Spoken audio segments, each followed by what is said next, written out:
Hey everyone, this is Tim from Your 6 Tech. Today in this video, I'm going to show you how to appear offline on Steam when you're on your Windows 11 computer or something like that. So the easiest way to do that is probably to go on over to Friends and Chats right here and just open up your friends list.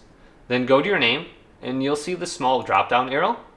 And then you can go to where it says Away, Invisible, appear offline, but you can still chat. So most people probably want to go to Invisible right here. Otherwise, you have offline sign out of friends and chats. Otherwise, go to do not disturb, or you can edit your profile name. So if you want to go and edit it right there. So most people would probably want to go to where it says invisible, where you can appear offline, but still chat with your friends. So that's the easiest way to go ahead and do that. So hopefully this quick little video did indeed help you out. If it did, leave it a big thumbs up and subscribe to my channel down below for more technical videos coming up next on Your 6 Tech.